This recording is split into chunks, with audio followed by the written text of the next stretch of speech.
हमारे लाइफ का सबसे अच्छा डिसीजन था कि हमने इंग्लिश मीडियम छोड़ के हिंदी मीडियम में आ गए। आपने ये इंग्लिश मेरी जिंदगी का सबसे अच्छा डिसीजन था। अगर हम नहीं छोड़े रहते तो कहीं कुछ भी नहीं गए रहते। क्या पढ़ रहे हैं हमें नहीं समझ में। हाँ जरूर है कि इंग्लिश मीडियम में या फिर जो आजकल के स्टैंडर्ड है उसमें हम जितने पैसे खर्च कर रहे हैं, जितना इंफ्रास्ट्रक्चर कर रहे हैं, तो अगर हम हजारों की भीड़ अगर किसी चीज में लगाएंगे तो एक दो तो सफल होके आएंगे ही आएंगे ना।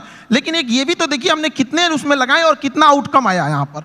तो हिंदी मीडियम के आप स्कूल में, हमारा यहाँ पे एक स्कूल में हम जब पढ़ रहे थे सरकारी स्कूल में, तो ऊपर से टूट के गिर गया था छत थोड़ा सा, तो फूट गया सर यहाँ पे मेरा। अब बताइए वहाँ के लड़का सबको तो पहले दिखना पड़ता है कि मेरा बिल्डिंग कैसा है। तो ये सब भी तो मायने रखता है वहाँ पे। तो ऐसा नहीं है कि उनको जितना हम लोग अगर मोटिवेट करें या अच्छा एक चीज़ और भी है, लोग सफल होने के बाद ना इंग्लिश को ज़्यादा प्रीफर करने लगते हैं। तो ऐसा लगने लगता है कि इंग्लिश ही है बहुत बड़ी भाषा ही है। ऐसा नहीं है, भाषा बाधा नहीं होनी चाहिए खास करके एजुकेशन में। जी हाँ बिल्कुल। आपका बचपन कैसा था? मैंने सुना है बहुत मतलब पैसे की कमी रही, ये वो, कितनी आपने गरीबी देखी है काफ़ी। मैं जानना चाहता हूँ क्योंकि लोगों को पता लगे कि आपके बैकग्राउंड के लोग भी कितना ऊपर गए हैं, तो इसके लिए ये बताना ज़रूरी है कि आपका बचपन कैसा था। अब गरीबी की हम क्या बोलें, हमने गरीबी को उतने पास से देखा है कि लोग अपनी पत्नी को उतना पास से ना देखे हों। लेकिन फिर भी कुछ चीजें थी, दोस्तों ने काफी हेल्प किया, वो अपने पॉकेट खर्च में से कुछ पैसे देते थे ताकि आदमी पढ़ सके यहाँ पे। तो काफी दोस्तों ने भी हेल्प किया यहाँ पर। और धीरे धीरे कुछ टीचर्स भी आए हैं, वो लोग ने भी, पहले कुछ टीचर थे जो मतलब बहुत कम फी में पढ़ाते थे। तो हमें भी ऐसा लगा था कि जैसे हमारे साथ के बहुत सारे लड़के उनको अच्छी कोचिंग्स मिल गई 10th और 11th के बाद, तो उन लोग काफ़ी अच्छे अच्छे जगह पढ़ने लगे। हम लोग उनको देखते थे तो ऐसा लगता था कि ये जगह हमारे लिए नहीं है, एक अलग सी फील आती थी कि ये मेरे लिए नहीं है यहाँ पर।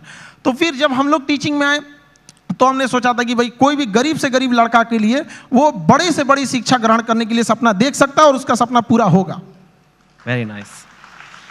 सुना है कि आपके पास एक बार घर जाने के लिए 90 रुपए की टिकट थी, आपके पास थे नहीं 90 रुपए, 40 रुपए थे, तो इसलिए आप जा ही नहीं पाए घर, कुछ ऐसा भी कुछ हुआ था? वो दिन मेरे ज़िंदगी का सबसे मतलब अजीब सा दिन था, क्योंकि हम जब कोचिंग चालू किए तो हम मेरे दादाजी ने हमसे, जब प्रॉब्लम्स इतनी ज़्यादा आने लगी तो दादाजी ने बताया कि देखो सपने तो इंसान के बहुत बड़े होते हैं, सपने कभी मतलब ख्वाहिशें ख़त्म भी नहीं होती हैं, लेकिन कुछ ज़रूरतें होती हैं। तो पहले अपनी ज़रूरतों को देख लो, फिर उसके बाद अपने सपनों के लिए आगे बढ़ना। और दादा का रोल बहुत बड़ा होता है ज़िंदगी में।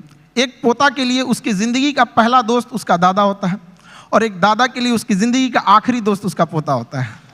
तो मेरे दादाजी ने एकदम दोस्त की तरह रहे उन्हें। तो सबसे पहले हमने होम ट्यूशन चालू किया, जहाँ से हम बेसिक चीज़ें निकाल सके। तो पहली बार हमने एक बच्चे को होम ट्यूशन दिया तो उसको 600 रुपये मिले वहाँ से, जिससे कुछ रूम रेंट वगैरह निकल जाए। फिर एक 800 का मिला, ऐसे मिलते मिलते गया। उसके बाद हम एक कोचिंग्स में गए पढ़ाने के लिए। तो वो कोचिंग में शुरुआत में 4-5 लड़के थे, अगले दिन 50-60 हुए, फिर धीरे धीरे बढ़ते गए। एक हफ्ते में पूरा क्लास ही चेंज हो गया।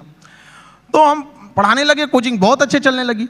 तो उन लोगों ने कहा कि फीस आपको बढ़ाना पड़ेगा क्योंकि पैसे तो वहीं से आएंगे आप। तो हमने फीस बढ़ाने का विरोध किया, तो उन लोगों ने कहा ऐसे नहीं होगा। तो फिर हम अपने से पढ़ाना चालू कर दिए। तो हमारी कोचिंग में क्या हुआ कि बम चल गया, बम, एक्चुअल बम वहाँ पे धड़ाधड़ गिरने लगा। हम लोग को दिमाग काम नहीं किया वहाँ पे, और क्या किए, सारी चीज़ें तहस नहस हो गई। अब हमको लगा कि अब घर जाना पड़ेगा, और घर जाने के लिए पैसे 90 रुपये चाहिए होते हैं, हमारे पास वही 40-50 रुपये थे। तो हम कहें कि अब घर भी नहीं लौट सकते, यहीं रुकते हैं, शायद कोई रोक रहा है हमें।